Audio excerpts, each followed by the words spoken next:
मेरी शादी को 1 महीना हो चुका था और मेरे पति को इंडिया से बाहर जाने 20 दिन हो चुके थे। मेरी शादी के दिन ही मेरे पति का वीज़ा लग गया था और मेरे पति इंडिया में ज़्यादा वक्त बर्बाद नहीं करना चाहते थे, इसलिए शादी के कुछ दिनों बाद वह फ़ौरन ही इंडिया से बाहर चले गए। अब घर में मैं और मेरी सास अकेले थे। मेरी सास बहुत अच्छी औरत थी। मैं अपने मायके जाकर रहने पर जोर दे रही थी और मेरी सास का कहना था कि मैं घर में अकेली रहती हूँ और अब यही तुम्हारा घर है, तुम यहीं रहो।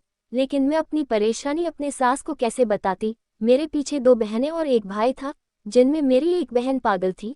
छोटी बहन काजल कॉलेज में पढ़ती थी, उसका मुझे कोई टेंशन ना था, लेकिन मेरी जो बहन पागल थी उसे मुझे ही संभालना पड़ता था। मेरे भाई की शादी हो गई थी और वह अपनी बीवी के साथ खुश था।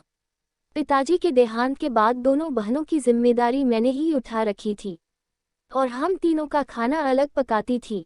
हम उस घर में रहने के पैसे भाभी को देते थे। भाभी को जब तक पैसे देते हैं तो वह खुश रहती थी, और अगर कभी पैसे लेट हो जाते तो भाभी ताने कसना शुरू कर देती। और वैसे भी भाभी पूरा वक्त तो रिया को देख नहीं सकती, उनके भी अपने 100 काम होते हैं। जब मेरी सास बहुत ज़्यादा जोर देने लगी तो मैंने उन्हें असली वजह बता दी। तब मेरी सास का कहना था कि ऐसे भी तुम ऑफिस चली जाती हो, तब तुम्हारी बहन को कौन देखेगा।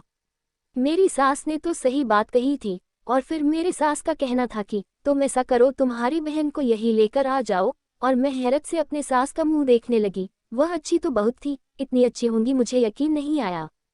और मैं बार बार पूछने लगी, मैं आपको कोई आपत्ति तो नहीं होगी, मेरी बहन पागल है और वह परेशान भी कर सकती। पर मेरे सास ने कहा, तुम्हारे पीछे में मैं उसका बहुत अच्छे से ध्यान रखूंगी। तब मैं खुश हो गई और दूसरे ही दिन अपने बहन को ले आई। दूसरे दिन मैं सुबह ऑफिस चली गई और जब ऑफिस से वापस आई तो मेरी बहन बहुत खुश नजर आ रही थी। मेरे सास के साथ इतनी खुश थी, वह किसी भी तरह से पागल नहीं लग रही थी। मैंने माँ से पूछा, मारिया ने आज परेशान तो नहीं किया। इस पर माँ ने कहा, अरे नहीं बेटा, तुमने तो इस उम्र में मुझे एक सहेली दे दी। रिया बहुत ही अच्छी बच्ची है। और मैं यह सुनकर बहुत खुश हो गई। मेरे पति से मेरी सिर्फ 10 दिन की मुलाकात थी। मेरे पति को मैं बहुत वक्त देती, लेकिन मेरे पति मुझसे हमेशा एक ही बात करते थे, मैं बाहर जाऊंगा तो ऐसा करूंगा, बाहर जाऊंगा तो वैसा करूंगा। और मैं उनकी इन बातों से उकता गई। उन्हें मुझ में कोई दिलचस्पी नहीं थी, इसलिए उनसे मेरी दिलचस्पी खत्म हो गई। एक दिन मैंने उनसे पूछा कि आपको मेरी जॉब करने से कोई परेशानी तो नहीं।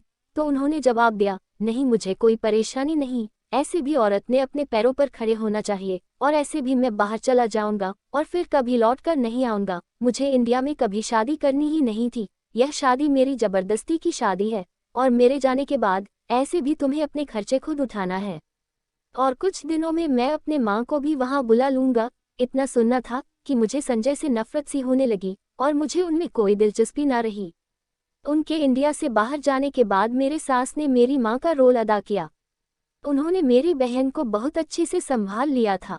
मैं एक आईटी कंपनी में बहुत अच्छी पोस्ट पर थी। मेरी एक बहन का प्रॉब्लम तो सॉल्व हुआ, लेकिन मेरी छोटी बहन कोमल, उसके लिए मुझे अच्छा सा रिश्ता देखना था।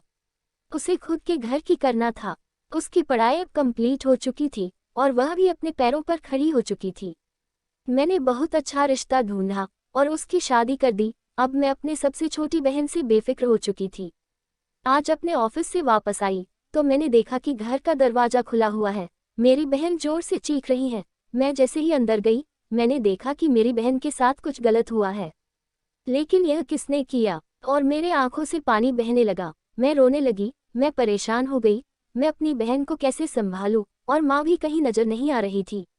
मेरी बहन जोर से चीख कर रोने लगी और बेहोश हो गई। मैं भी बहुत रो रही थी और रोते रोते ही मेरी आंख लग गई। मुझे पता ही ना चला कि टाइम कैसे गुजरा।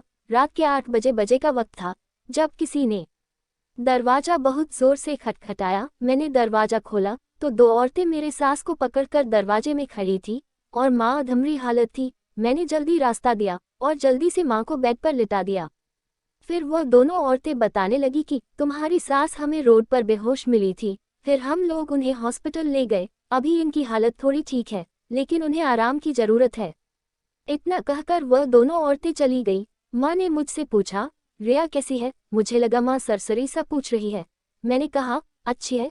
उस रात घर में खाना नहीं बना और ना ही किसी को भूख लगी। मैंने दूसरे दिन ऑफिस से छुट्टी कर ली अब पूरा दिन माँ का और रिया का ध्यान रखी। फिर मैं ऑफिस जाने लगी। एक दिन अचानक रिया को चक्कर आए। मैंने डॉक्टर दोस्त को बुलाया। उसने आकर रिया का चेकअप किया और बताया कि रिया माँ बनने वाली है। मैं और माँ बहुत परेशान हो गई। उस बेचारी को तो पता भी नहीं था कि उसके साथ क्या होने वाला है। अब 9 महीने रिया का हमें बहुत ध्यान रखना था। एक दिन मेरे पति का फोन आया और उन्होंने मुझसे कहा कि मैं तलाक के कागज भेज रहा हूँ, साइन कर देना। बस इतना कहा फोन काट दिया। अब मैं क्या करूँ? मैं परेशान हो गई। मुझे रिया के 9 महीने कंप्लीट होने तक इंतजार करना था। और मैंने गौर किया कि माँ को संजय का फोन आना बंद हो गया है और माँ भी संजय के बारे में कुछ नहीं पूछती है। पहले तो एक दिन फोन नहीं आता तो माँ पूछती कि संजय ने फोन क्यों नहीं किया, लेकिन माँ संजय का नाम तक ना लेती थी और संजय से मेरा तो कोई रिश्ता ही नहीं था। मैं माँ से किस हक से पूछती? रिया के 9 महीने कंप्लीट हो गए और उसने एक खूबसूरत बेटे को जन्म दिया। मैं और माँ बहुत खुश हुए कि रिया तंदुरुस्त थी, लेकिन हम अंदर ही अंदर बहुत रोए थे। रिया तो बच्चे को देखकर बहुत खुश थी और उसे तो होश ही नहीं था यह सब क्या है, यह सब उसके साथ क्या हुआ। उस दिन मैं रिया के बेटे को गोद में बैठी थी और रिया उसके साथ खेल रही थी। तब मैं अचानक बोली, रिया के साथ यह सब करने वाले को जिंदगी में इतना कहना था कि माँ ने मेरे मुंह पर हाथ रख दिया और कहने लगी, बददुआ मत देना। मैंने मेरे सास से पूछा, क्या आप जानती है रिया के साथ यह सब किसने किया? तब माँ ने कहा, हाँ मैं जानती हूँ। उस दिन संजय वापस आया था। मैं पड़ोस में गई हुई थी। जब मैं वापस आई तो संजय घर से बाहर निकल रहा था और अंदर से रिया के चीखने की आवाज़ आ रही थी। मैं अंदर आई और रिया की हालत देखी। मैं समझ गई रिया के साथ यह सब किसने किया है। मैं वापस भागी संजय को पकड़ने। इतनी देर में वह कहाँ चला गया था पता नहीं, और मैं रोड पर ही बेहोश हो गई। उसके बाद तुम्हें सब पता है, उस दिन से मैंने संजय से रिश्ता तोड़ दिया। तब मैंने माँ से कहा कि संजय मुझसे तलाक ले चुका है और अब इस घर में मेरा कोई हक नहीं रहा। मेरे पास कुछ जमा पूंजी है, मैं रिया को लेकर कुछ दिनों में चली जाऊंगी। उस पर माँ मुझसे कहने लगी, मेरे लिए मेरा बेटा तो मर चुका है, तुम मुझे संजय की माँ की नज़र से मत देखो। मैं तुम दोनों की माँ हूँ। मैंने तुम्हें अपनी बेटी माना है और तुम ही मेरी बेटियाँ हो। संजय से अब मेरा कोई रिश्ता नहीं रहा। मैं माँ के गले लगकर रो दी। हमारे माँ बाप नहीं थे, लेकिन भगवान ने उनकी कमी मुझे माँ देकर पूरी कर दी। जो अपनी माँ से प्यार करता है वो इस चैनल को लाइक, शेयर और सब्सक्राइब जरूर करें और घंटी के आइटम को दबाना ना भूले।